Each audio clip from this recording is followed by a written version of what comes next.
Bueno, gracias, buenas noches.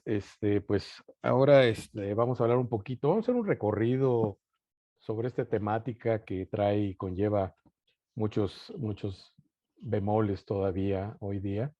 Pero bueno, lo importante es empujar, ir hacia adelante y trabajar desde nuestras trincheras cada uno y lograr convocarlos en reuniones como esta y en otras próximas que ya se dará a conocer.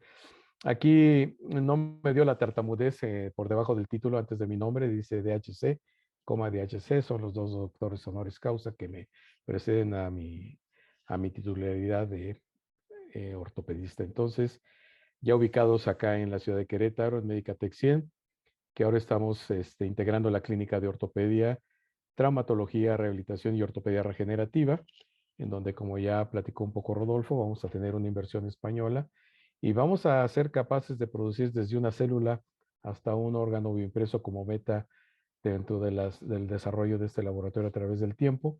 No podemos decir cuándo, pero sí podemos decir que lo vamos a hacer.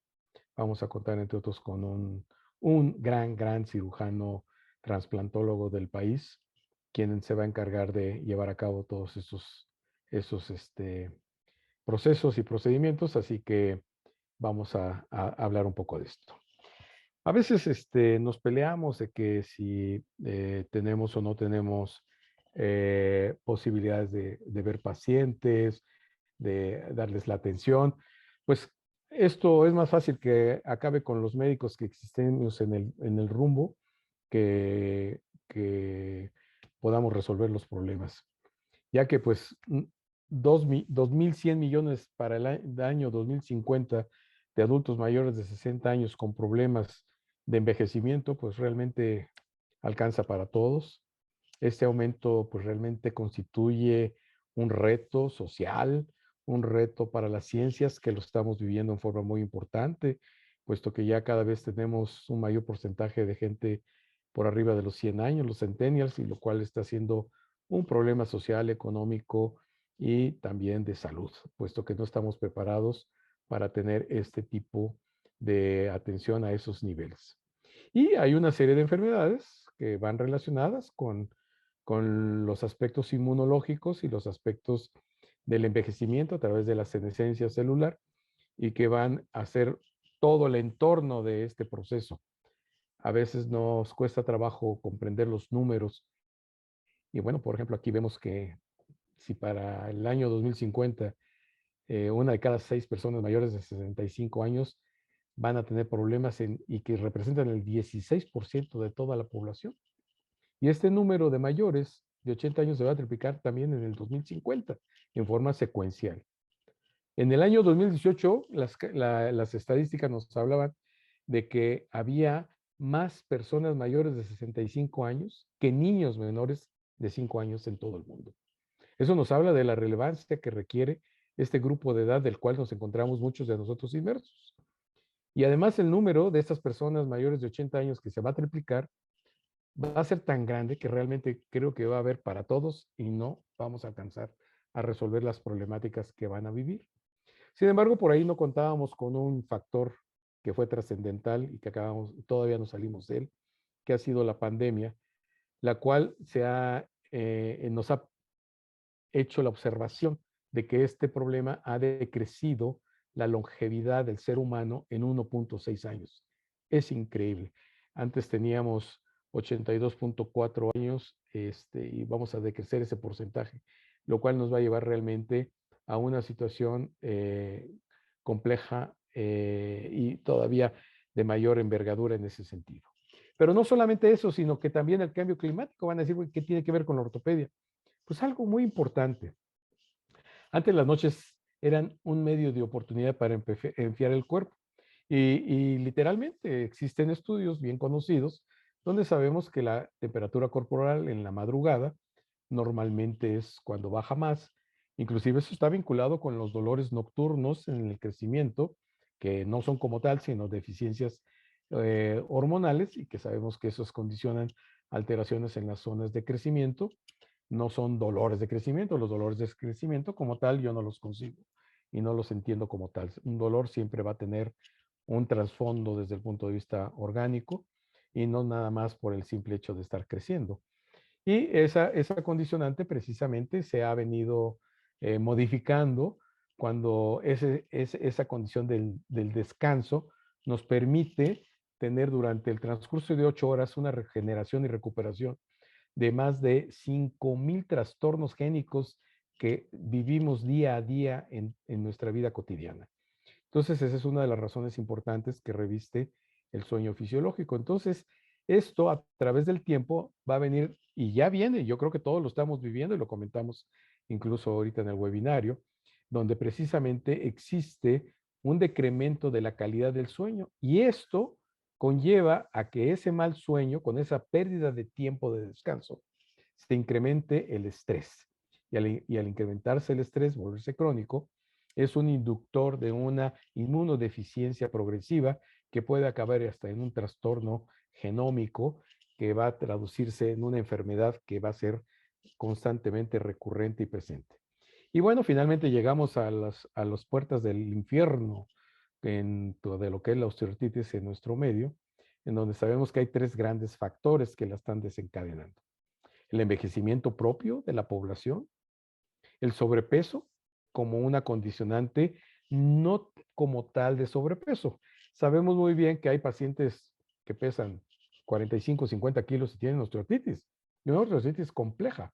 Entonces, la obesidad es un problema desde el punto de vista metabólico, inmunológico, nutriómico, y que van a conflictuarse en un punto de referencia por la cual van a llegar a los pacientes a nuestra consulta porque les duele una rodilla. Todo eso lo tenemos que empezar a visionar en el ámbito de lo regenerativo porque es fundamental para poder tener éxito en los tratamientos. Y la vida sedentaria, esta vida sedentaria que de alguna manera y progresiva ha venido siendo paulatinamente más combatida con las tendencias de ser corredores, etcétera, fortalecer un poquito más el ejercicio, más sin embargo sigue siendo todavía muy preponderante en esto. Y bueno, finalmente otra consecución a través de los años y con el tiempo, la industrialización nos ha llevado a que esto nos haga empezar a conocer todos esos efectos y consecuencias. Uno de esos ejemplos que yo utilizo mucho es, ¿quién recuerda los ingenios en donde se cosechaba azúcar y ese azúcar era la que se obtenía de la caña, era un azúcar natural? Hoy ese azúcar fue sustituida por fructosa de maíz y que sabemos que son esos famosos azúcares añadidos que si recordamos, el paladar tiene 2 principales saborizantes y detectores de sabor que son los que más hacen que nos enamoremos de algún alimento, lo dulce y lo salado. Y todos los alimentos están enriquecidos con estos azúcares y con sodios en cantidades importantes y que nos conllevan a otras 2 grandes enfermedades que son un problema de salud pública también, que es la diabetes y que es la hipertensión arterial. Y ambas van a repercutir en el sistema musculoesquelético, como iremos viendo más adelante. Entonces, finalmente llegamos a lo que viene a ser el concepto de osteoartritis.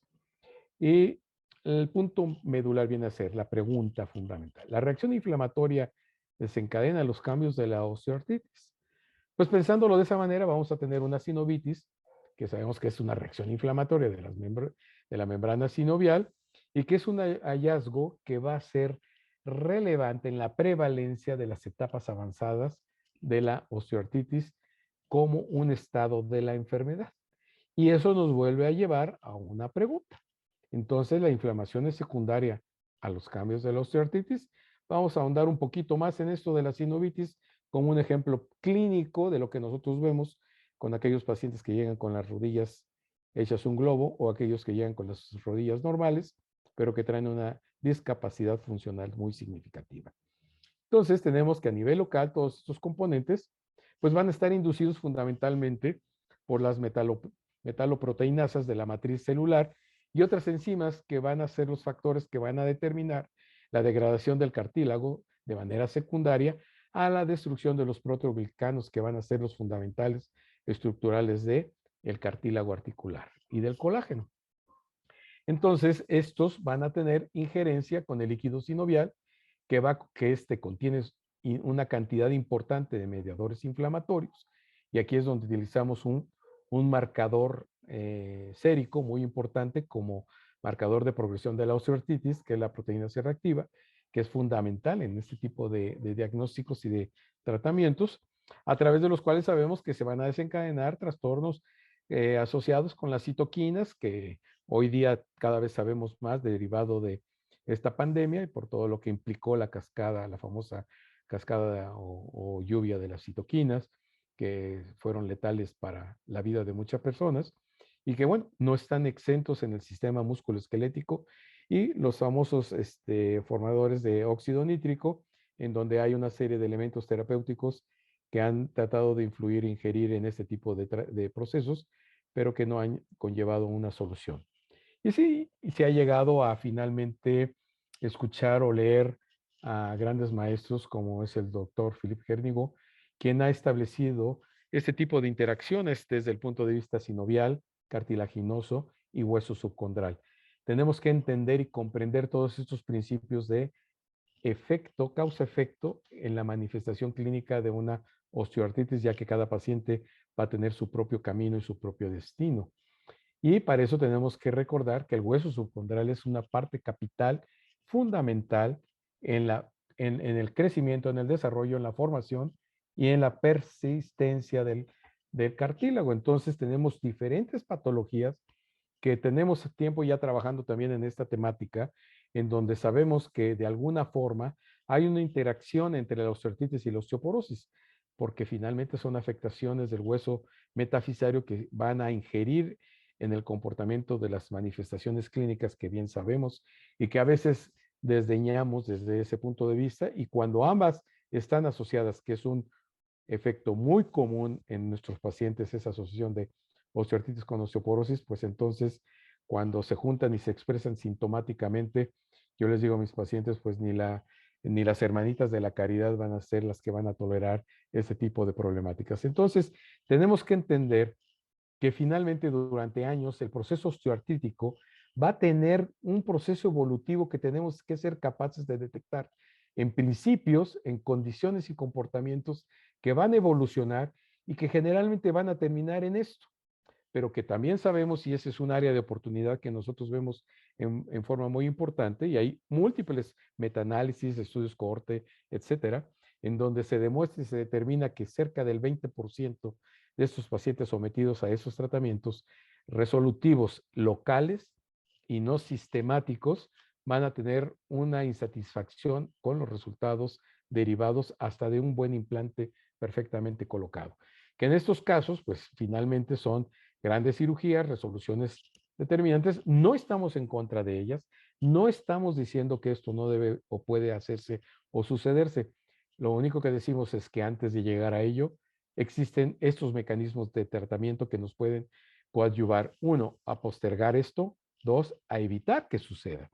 La principal meta es buscar que no suceda y de sucederse sea mucho menos invasivo que ello. Y para esto, pues tenemos que tener presente, y más de alguno que tuve la fortuna de tenerlo como residente, recordar esta diapositiva. Sigue siendo tan vigente como es en el libro de Ogden, en toda la pediatría. Esto no cambia la anatomía, siempre lo hemos dicho, no cambia. Cambian puntos que se van descubriendo diferenciados. Y pues bueno, aquí tenemos precisamente la existencia de la zona de crecimiento. Y cuando entendemos esto, vamos a entender precisamente los principios del trastorno que está derivado del crecimiento y cómo se conforman los huesos. Si recordamos que esa placa de crecimiento, pues está hecha a base de cartílago, que va a tener un proceso de osificación y de calcificación final para constituir el hueso como tal. Pero esta placa de crecimiento, al tener estas divisiones, va a conformar situaciones de células condrocíticos, de que son condrocitos y que van a estar constituyendo precisamente esa cubierta equidistante en esos huesos largos. Y aquí lo vemos, estas células rojas precisamente son las células mesenquimales, son las células madre y que a través del tiempo y con el desarrollo van a tener injerencia no solamente en el crecimiento estructural, sino que también va a haber influencia metabólica muy importante que va a permitir que exista una regulación, proliferación y diferenciación de estos condrocitos en la placa de crecimiento, incluyendo todo este tipo de células, pero que finalmente tienen un concepto específico desde el punto de vista de los linajes celulares, que tienen a la vez un aspecto importante de trascendencia en saber qué tipo de células somos las o qué tipo de biológicos vamos a utilizar en un segmento determinado de acuerdo a su origen. Entonces cabe la pregunta, ¿qué son los ortobiológicos? Pues los ortobiológicos son sustancias que pueden ayudar a sanar los tejidos musculoesqueléticos. Dije sanar, ¿sí? O los pueden mitigar. Hay que poder desglosar los dos puntos cardinales hacia los cuales vamos a dirigir los tratamientos de acuerdo a las condiciones de cada paciente. Y como bien lo han dicho anteriormente en los comentarios, finalmente lo que es el plasma rico en factores de crecimiento, conocido como plasma rico en plaquetas, y el concentrado aspirado de médula ósea, son los dos ortobiológicos que hoy día son más populares en su uso en la investigación y en los tratamientos. Entonces, ¿qué es la ortobiología intervencionista?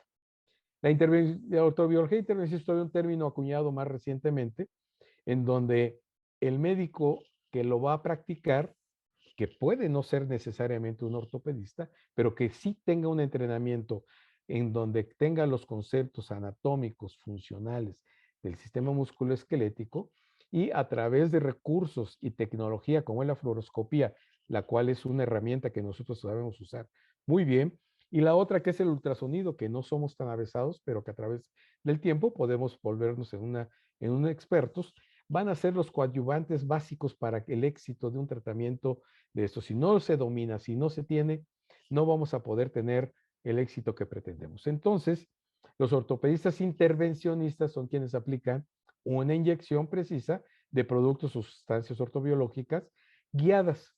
Y aquí tenemos, por ejemplo, que el 95% de los médicos en los Estados Unidos aplican inyecciones simples intraarticulares a manera ciega y sustancias que están indicadas que se depositan de esa manera y tienen su principio de funcionalidad, como es el ácido hialurónico, muy habitual y muy socorrido, incluso los esteroides que se depositan, dije, depositan, no se aplican en los tejidos. Y esa es la gran diferencia con los ortopedistas intervencionistas. Los ortopedistas intervencionistas tenemos la cualidad de que nos vamos a dirigir al punto preciso y específico del daño estructural, no de una manera aleatoria, sino de una manera muy precisa. Y finalmente, bueno, tenemos el recurso de la cirugía como una alternativa final, que siempre será una opción como para poder llegar a ello. Y para eso, pues necesitamos, insisto, comprender los procesos biológicos, que es la base de todo esto, en los tiempos, en las condiciones. ¿Qué sucede cuando un tejido se lesiona en forma aguda o en forma crónica o en forma inflamatoria crónica hasta que se expresa porque la mecánica lo lleva a ello?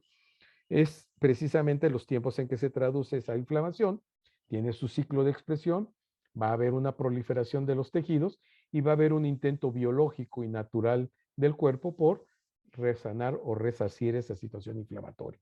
Entonces hay una cascada de respuesta biológica que tenemos siempre que tener muy presente. La magnitud y el grado de lesión. Entonces eso nos va a dar el grado de inflamación. ¿Qué sucede normalmente con el cuerpo humano? El cuerpo humano va a hacer su propia segregación de células reparadoras de esa lesión y conocemos muy bien la formación del coágulo por la fractura, etcétera, como ejemplo tácito en este sentido. Y esto va a conllevar un tejido de cicatrización que también sabemos que lleva el hueso y que lleva la piel y que lleva todos los tejidos que nosotros sabemos manejar muy bien, músculo, tendones y demás, y que van a tener un proceso de cicatrización. Pero el problema es que aquí la cicatriz puede ser, y lo sabemos también, un problema de resolución funcional indistintamente de los resultados de lo que hayamos hecho. Y aquí es donde precisamente tenemos que buscar ese concepto regenerativo para tratar de disminuir esa fibrosis a través de un proceso de reparación del tejido en una forma más fisiológica, es decir, que conlleve una menor concentración de producto fibroso y que se vuelva un tejido más funcional. Y para eso hay que recorrer mucha biología. Aquí están algunos puntos fundamentales, que son las estructuras que van a determinar las características de la conformación del colágeno, Cuando conozcamos un poquito más de ello, pues podemos entender que existen un sinnúmero de factores biológicos, celulares, que son producidos y existen. Simplemente lo que necesitamos es terminar y aprender de conocerlos. Cada vez nos profundizamos más y nos encontramos con que seguimos conociendo muy poco de ello, y eso pues nos lleva cada vez a ser más específicos y selectivos en todos estos procesos.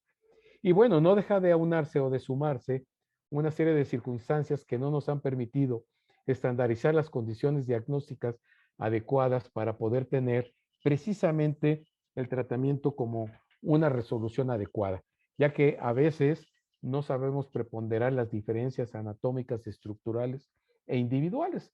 Sabemos muy bien que si le tomamos una radiografía a un paciente pequeño contra un paciente grande en talla y tomamos los mismos criterios desde el punto de vista diagnóstico tradicionales, pues vamos a tener un problema sustancial. En ambos podemos tener una medición exactamente de la misma diferencia, pero la capacidad de los tejidos estructurales y de conformación son completamente diferentes. Y los resultados no los podemos homologar en todos los pacientes en una misma dosis y sentido, de lo cual vamos a hablar en un momento. Entonces, el hueso subcondral es aquí donde toma un factor muy importante de existencia. Hay que saber si el tejido está rugoso o simplemente está reblandecido. ¿Por qué? Porque está permitiendo mecánicamente la pérdida de contención de cargas. Y aquí es donde entran en juego todo lo que es la anatomía estructural, la anatomía funcional, la estructura propia, la herencia, las carencias de elementos nutrimentales, de elementos metabólicos, metabolómicos, inclusive los nutriómicos, que van a ser preponderantes también, y lo sabemos que juegan un rol muy importante hoy día en la salud en general. Entonces, todos estos van a conllevar pues a todo lo que ya sabemos, ¿no? Que el óxido nítrico se eleva, que se disminuye la síntesis del colágeno, que disminuyen los agreganos, que los factores inflamatorios fundamentalmente de defensa, antagonistas a estos procesos, van a disminuirse y se van a exacerbar en forma muy importante una serie de elementos como las metaloproteinasas, que van a ser altamente degradantes del cartílago. Y entonces viene el principio de esa equidad diagnóstica radiológica con la realidad fisiológica y biológica. Tenemos que el cartílago va a tener una condicionante de mayor existencia de líquido sinovial, junto con un incremento de células mesenquimales de acuerdo al grado de afectación que se llega a determinar. Y esto pues va a influir en forma muy significativa en el número de colonias que van a ser precisamente específicas en ese sentido. Y a su vez el hueso subcondral. Muchos están acostumbrados a tomar médula ósea de hueso subcondral. Y de acuerdo al grado de deterioro en cuanto a la clasificación de Killing-Lawrence, que sigue siendo la mayor y práctica referencia, pues esto va a tener una afectación muy importante, ya que de acuerdo al grado de avance de deterioro radiológico, va a ser a su vez la disminución de la capacidad de presencia de células existenciales por número de colonias, y que este fenómeno se sucede también por edad. Entonces tenemos que ponderar la edad del paciente, la enfermedad per se por la cual nos consulta, y todo ese entorno que hemos comentado, que son las famosas ómicas, la metabolómica, la proteómica, etcétera, que ahorita vamos a comentar más adelante. Y para ello hemos consensuado prácticamente 3 componentes críticos para quien quiere ejercer la ortopedia regenerativa. Lo primero es que hay que aprender los complejos procedimientos guiados. Es decir, tenemos que hacernos expertos en ponernos lentes para ver y claridosamente nuestro objetivo, ¿sí? Saber qué dosis le vamos a poner a cada paciente. No podemos decir que a todos le pongamos lo mismo, la misma cantidad, la misma calidad y el mismo concentrado. Todo va a variar de acuerdo al grado de daño y al grado de afectación, sobre todo desde el punto de vista funcional, para saber qué es lo que busca el paciente. ¿Qué es lo que busca? Funcionalidad. Al paciente no le importa si le ponemos células, si le ponemos una prótesis. Ellos lo que quieren es que no les duela. Y como objetivo secundario, pues nosotros tenemos que aprender, por lo tanto, a que estos objetivos se alcancen. Y para eso tenemos que aprender estos 2 procedimientos y a la vez saber también dónde y qué usar. Y por último, El tercer elemento que siempre sugerimos es que la historia clínica sigue siendo fundamental para poder establecer la historia natural de esta enfermedad.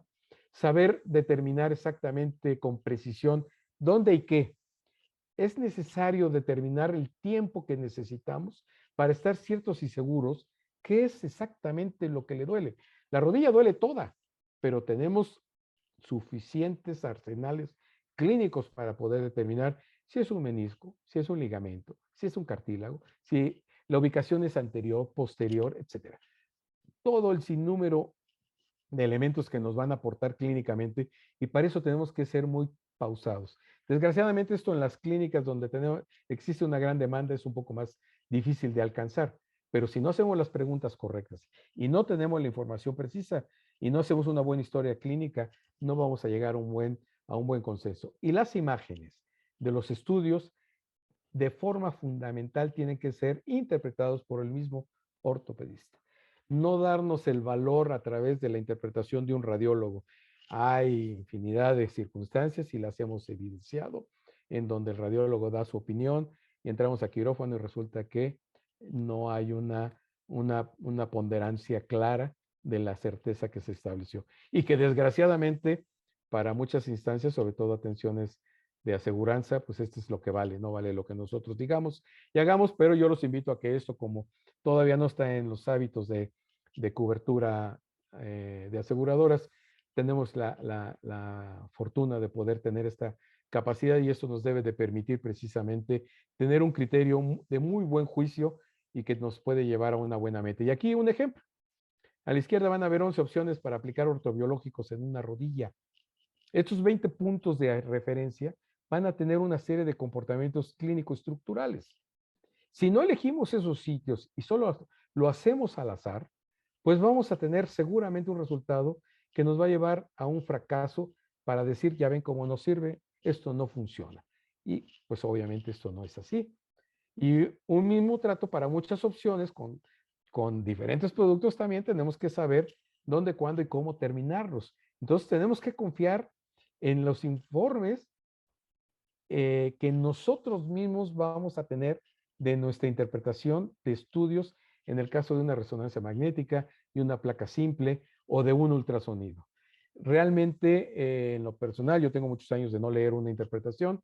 Los pacientes cuando me lo piden, le digo, pues creo que se equivocó de médico, puede consultar con el otro, porque finalmente él no me va a decir qué voy a hacer, porque la responsabilidad es completamente del médico que va a absorber un tratamiento de esto. Y para esto, pues también sabemos muy bien que los clínicos tienen que tener muy buen conocimiento de una historia natural de una enfermedad.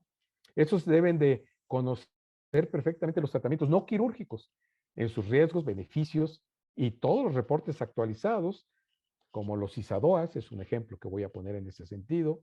El clínico debe conocer perfectamente las opciones terapéuticas como riesgos y beneficios en las tendencias quirúrgicas, para también poder elegir opciones de tratamiento previo a un tratamiento quirúrgico, combinarlo con una cirugía o definitivamente declinar en ello, porque tampoco somos la panacea absoluta en el sentido terapéutico. Entonces, todo esto va conllevado a los aspectos de seguridad para tener un mejor soporte de información para el paciente y siempre tenemos que mostrar las evidencias y tenemos que ser amigables con la ortopedia. No estamos peleados ni estamos diciendo que la cirugía ortopédica sea nefasta y no funcione. Funciona y funciona muy bien cuando muchas veces va de la mano de una asociación ortobiológica. No es necesariamente poner un tratamiento, es alinear todos los sentidos terapéuticos en todas las vertientes que van a ingerir en ese sentido. Y todo aquel que vaya a hacer un tratamiento ortobiológico, por su propia seguridad y bienestar profesional, siempre debe tener un consentimiento informado. Otro de los grandes errores asociados a los tratamientos biológicos es la combinación con anestésicos. Los anestésicos tienen una enorme virtud y por ahí existen varios metaanálisis muy interesantes, muy bien fortalecidos, en donde la combinación de lidocaína o anestésicos de cualquier tipo, ropivacaína, en fin, cualquiera de ellos, mezclados con corticoides, son altamente condrolíticos a través del tiempo. Entonces, pues habrá quien lo ejecute y les diga que les va muy bien. Acuérdense que la ciencia no es exacta, es una condición de que se abona la experiencia, pero finalmente la realidad con el tiempo muchas veces no se ve, no se vive, porque al paciente no se le da seguimiento o el paciente no tiene seguimiento con nosotros. Entonces, existe la información y para eso hay que plasmarla. Y existe esta publicación bastante reciente del año pasado, en donde se establece que es válida la aplicación de un anestésico al 1% en una proporción muy baja, para poder hacer una aplicación tópica sin necesidad de producir dolor al paciente y no generar mayor proceso inflamatorio, sino los grandes beneficios antiinflamatorios y analgésicos que tiene el propio producto biológico, con y sin lidocaína. Y obviamente se van a potenciar en forma inmediata con la lidocaína, pero le van a permitir, como una buena anestesia o una buena analgesia multimodal, alcanzar los objetivos que son los que el paciente necesita. Entonces, finalmente viene la pregunta, ¿esto es una realidad? ¿Es un mito? Yo creo que esto es una realidad que tenemos que entender, que avanza, evoluciona y que tenemos que ser críticos, críticos propositivos, no destructivos, críticos propositivos, basados en ciencia y basados en los estudios, en la información que nos aportan. Es como, por ejemplo, las famosas perforaciones Pride, en donde se ha evidenciado, y como vemos aquí en el margen inferior izquierdo, depende de la profundidad que llegue al hueso metafisario, pero ya dijimos que el hueso metafisario, cuando está enfermo, no nos va a aportar lo que necesitamos. Entonces son finalmente lesiones que van a ponderar un deterioro progresivo más acelerado después de haber sido sometido a una cirugía con esta técnica. No quiere decir que no se pueda hacer, se puede hacer, tiene sus indicaciones y cada día se hace menos y se selecciona más su indicación. Pero también tenemos las evidencias reales de los cambios que se van a ver en las estructuras y que finalmente se van a traducir en el comportamiento clínico. Entonces, como decía, si no hacemos una técnica de aplicación correcta y precisa, entonces como conducir un auto con unas gafas negras que no nos permitan ver nada o con el parabrisas completamente negro. No vamos a llegar a ningún destino y vamos a tener una gran catástrofe. Si tenemos los recursos y tenemos las opciones, hay que entrenarse. No es el ultrasonido común, esto se llama ecografía guiada, no es un ultrasonido, es una ecografía guiada, la cual nos va a permitir ecográficamente llegar y que todos estos productos que existen, un sinnúmero de variedades, de versatilidades, y reitero, de acuerdo a los contenidos y las necesidades de cada caso. Si tenemos una situación inflamatoria y aplicamos un plasma rico en factores de crecimiento convencional, vamos a inflamar más al paciente y vamos a tener seguramente más malos resultados que benéficos. Entonces hay que saber cuándo utilizar un plasma sin leucocitos, hay que saber cuándo hacerlo con un plasma pobre en plaquetas o un plasma rico en plaquetas. Esto también va a tener su preponderancia en el tipo de sistema que se pueda disponer y cada uno de ellos tiene todos esos componentes que van a ser los que nos van a llevar versus a la reparación versus a la regeneración y que se pueden combinar de manera importante.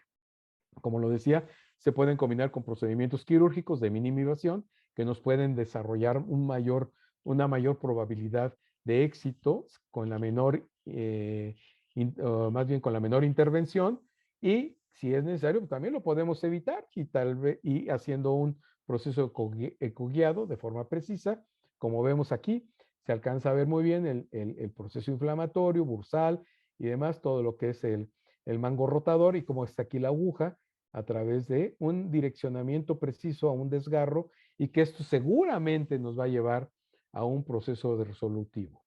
Y bueno, finalmente también tendremos que sopesar los espacios en donde vamos a hacer nuestro aspirado, como lo decíamos.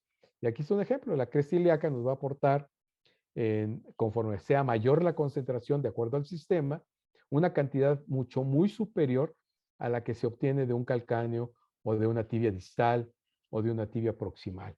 Son muchísimo menores las posibilidades y utilizar los equipos adecuados nos va a permitir el aprovechamiento de todos estos comportamientos que genéticamente podríamos llegar a ingerir en influencias de cambios a favor. Y también entender que no es lo mismo un aspirado concentrado, existen equipos donde nada más hacen aspirados y no hacen el concentrado. El concentrado requiere de una centrifugación que nos favorezca precisamente la separación y esto nos va a incrementar el número total de células que requerimos para obtener el beneficio que pretendemos alcanzar. Entonces, un hueso subcondral derivado de pacientes con osteoartritis, de acuerdo a su grado de degeneración, tiene menor concentración y hay que ser muy precisos en que esas recomendaciones no son muy aceptables. Entonces, un diagnóstico preciso nos va a llevar seguramente a un éxito tan adecuado como este. Aquí tenemos un caso donde hay precisamente una afectación quística en esta zona, en todo lo que es el margen externo del acetábulo, en la ceja. Aquí lo vemos, aquí estamos viendo el proceso en que se hace la aplicación y cómo hay una reversión desde el punto de vista estructural de este tejido. Y obviamente tenemos que usar las características de los trócares específicos para llegar hasta donde tenemos que hacerlo y poderlo depositar de manera correcta. Los grandes beneficios de las no consolidaciones, de esto pues el doctor Rodolfo es un gran experto. Esto lo hemos llevado y ya un poquito fuera de fronteras, lo hemos implementado en países como Guatemala, en donde ya tenemos todo este tipo de tratamientos y experiencias y gente entrenada para que hagan estos tratamientos. Ya tendremos oportunidad de verlos y escucharlos en algún momento en nuestras reuniones. Y bueno, evidencias que a través del tiempo consolidan los buenos resultados de los tratamientos. Hay que saber también no solamente ponerlo en un espacio articular con un tejido blando determinado, sino también cuando aplicarlo en los callos óseos o aplicarlo de manera intraósea, como vemos aquí. Aquí la aplicación intraósea bien dirigida, bien asequible y bien adecuada a los puntos donde tiene que ser, con asistencia correcta para que podamos alcanzar con certeza los puntos en donde se dé la afectación y que estos procesos evolutivos no nos lleven necesariamente a esto. Cuando esto es necesario hay que hacerlo, incuestionable, y sobre todo cuando tenemos alteraciones anatómicas y si no las corregimos previamente, pues seguramente todo lo que lleguemos a hacer nos va a llegar a un gran fracaso. Entonces, recuerden que esto es responsabilidad de quien hace y decide qué hacer, cómo poner, dónde poner, cuánto poner y cómo darle un seguimiento. Y para eso, pues los invitamos a nuestro congreso, nuestro primer gran congreso que vamos a celebrar en el mes de septiembre en Querétaro. Ya tenemos el programa final perfectamente definido con ocho talleres, cursos talleres que se van a llevar a cabo. Tenemos 43 profesores invitados, algunos de ellos aquí de oyentes, y que será un honor tenerlos y recibirlos en esta su casa Querétaro cuando gusten. Y finalmente, la mano humana dirigida por el conocimiento tecnológico biológico harán del cirujano ortopedista un cirujano intervencionista. Frase creada por mí para ustedes, con mucho cariño y muchas gracias por su tiempo y su atención.